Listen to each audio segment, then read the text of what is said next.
character, because it goes against our very nature. When someone makes a mistake, our first impulse is to criticize. When someone disappoints us, our impulse is to complain. When someone does something we don't like, our impulse is to condemn. But Carnegie tells us, with a mountain of evidence to back him up, that criticism is futile, dangerous, and utterly counterproductive. Why? Because criticism puts a person on the defensive. It wounds their precious pride, hurts their sense of importance, and arouses a deep and lasting resentment. Think about it. Has anyone ever thanked you for criticizing them? Has criticism ever inspired someone to make a lasting positive change? Almost never. It may force a person to change their behavior temporarily out of fear, but it will not change their heart, and they will resent you for it. Carnegie opens the book with stories of infamous criminals like Al Capone. Even he didn't see himself as a bad man. He saw himself as a public benefactor who was unappreciated. If a man like Al Capone saw himself this way, what about the ordinary people you and I meet every day?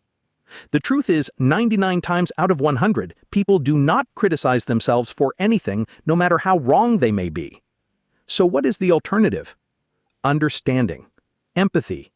Instead of condemning people, let's try to understand them. Let's try to figure out why they do what they do.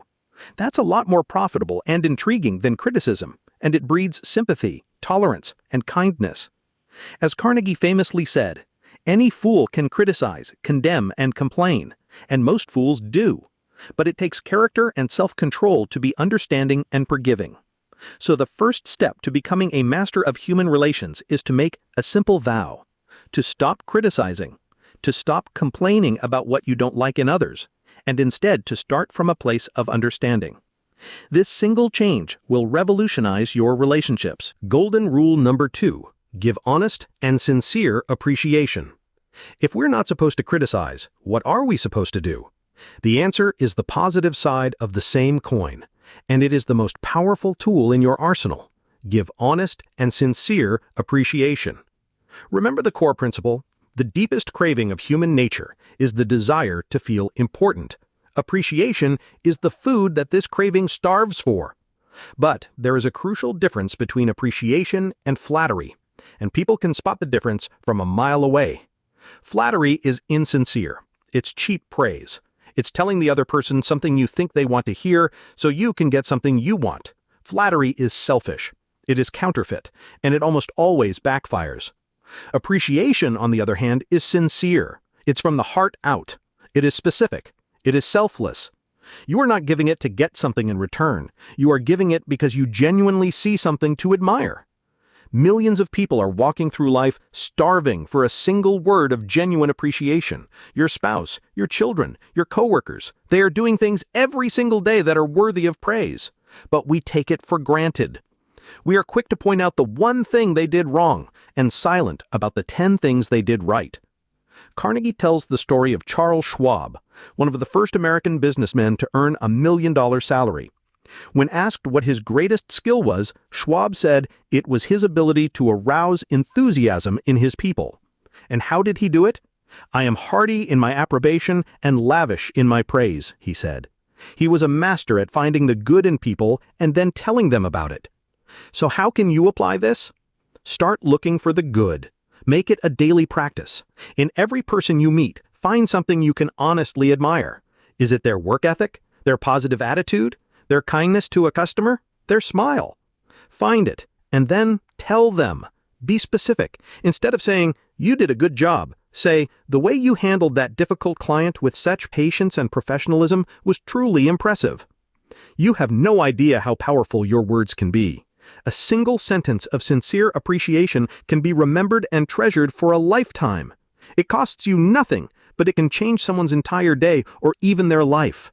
Stop starving the people around you. Start giving out the food of appreciation. Golden rule number 3. Arouse in the other person an eager want. This principle is the secret to influence. It is the key to getting others to willingly and even enthusiastically do what you want them to do. Carnegie puts it this way: the only way on earth to influence other people is to talk about what they want and show them how to get it. Think about that. The only way. We spend most of our lives talking about what we want. We walk into a job interview and talk about the job we want. We try to sell a product by talking about what our company wants. We try to get our kids to do something by telling them what we want. And it almost never works. Because people are not interested in what you want, they are interested in what they want, just like you are. So, if you want to persuade anybody of anything, you must first see the world from their point of view. You must put yourself in their shoes and figure out their desires, their needs, their problems. Carnegie uses a simple, brilliant analogy.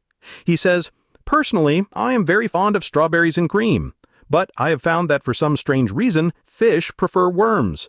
So when I go fishing, I don't think about what I want. I think about what the fish wants.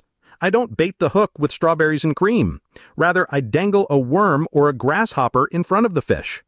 Why not use the same common sense when fishing for people?" Before you ask someone to do something, pause and ask yourself this critical question. How can I make this person want to do it? Let's say you don't want your child to smoke.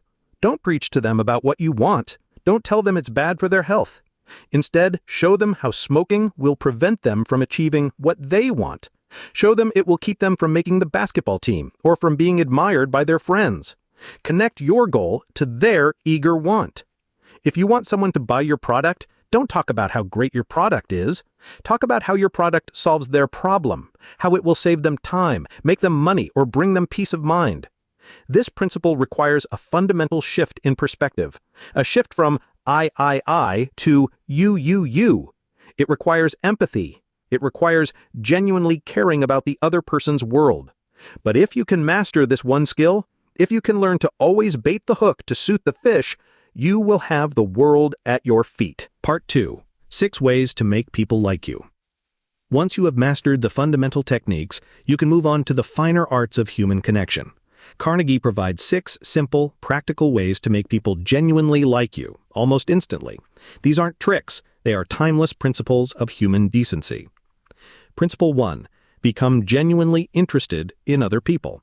This is the single most important principle for making real friends, and it is so often neglected.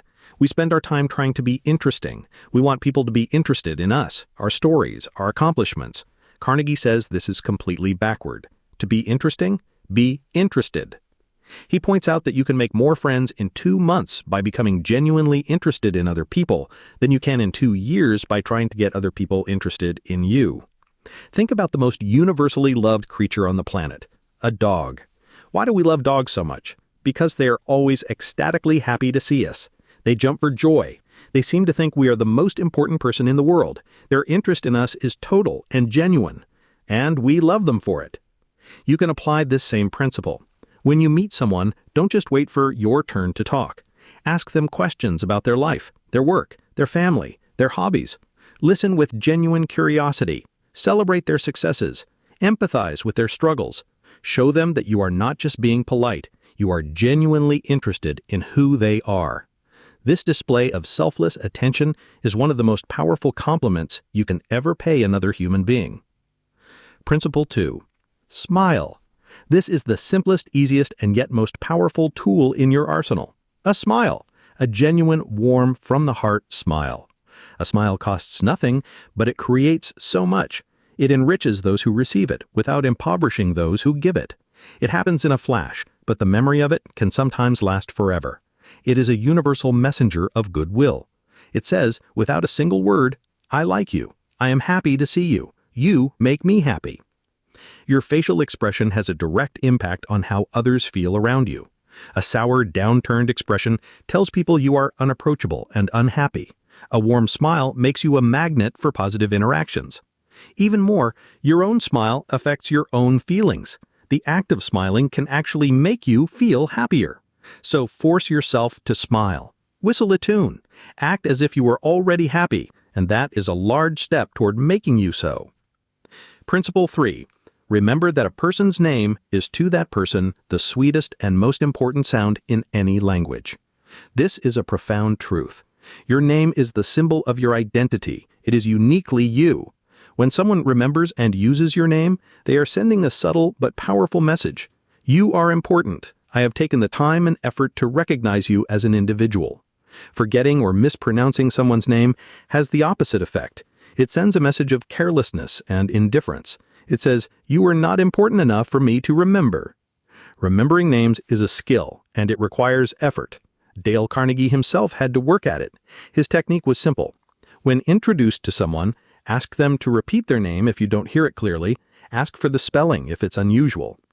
During the conversation, use the name several times. This helps to lock it into your memory.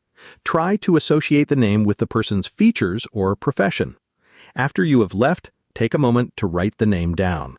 This may seem like a small thing, but in the world of human relations, there are no small things. The effort you put into remembering and using a person's name is one of the most effective and appreciated compliments you can pay. Principle 4. Be a good listener. Encourage others to talk about themselves. This is the most underrated skill for being a great conversationalist.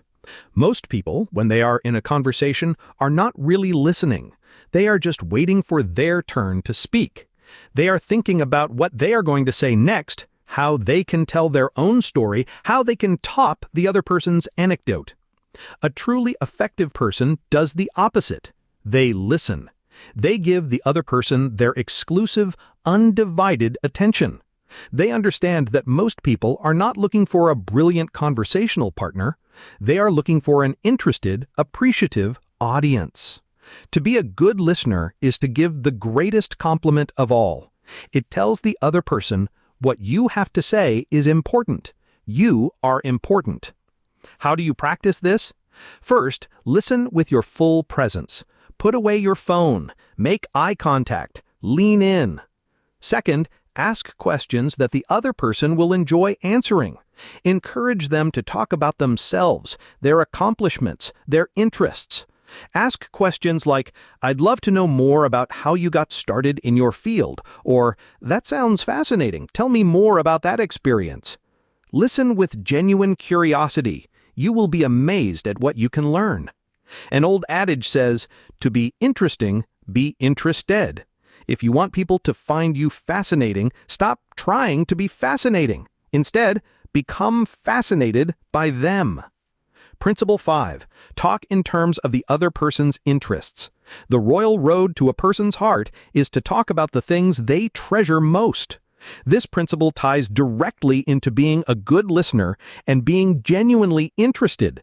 Once you discover what someone is passionate about, their hobby, their career, their children, make that the topic of conversation.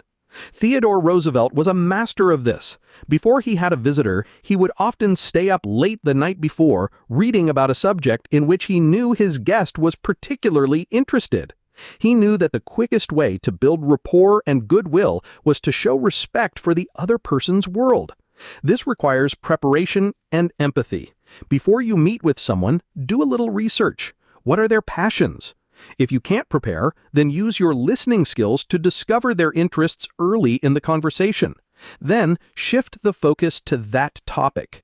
You will find that the conversation flows effortlessly. The other person will feel understood and valued, and they will see you as a person of great intelligence and charm simply because you honored their world. Principle 6. Make the other person feel important and do it sincerely. This final principle is the thread that ties all the others together. It brings us back to the core idea. The deepest craving in human nature is the desire to feel important. A truly effective person makes this a central part of their philosophy. They are constantly looking for opportunities to honestly and sincerely make the people around them feel valued and appreciated. This is not about flattery. It is about a genuine recognition of the worth of every individual. It can be done in small ways, using phrases like, "I'm so sorry to trouble you," or "Would you be so kind as to..." Thank you. These little courtesies are the oil that lubricates the machinery of human interaction. It can also be done in bigger ways. Recognizing someone's contribution in a meeting, asking someone for their opinion or advice, showing that you value their judgment, praising a specific action or character trait. In all your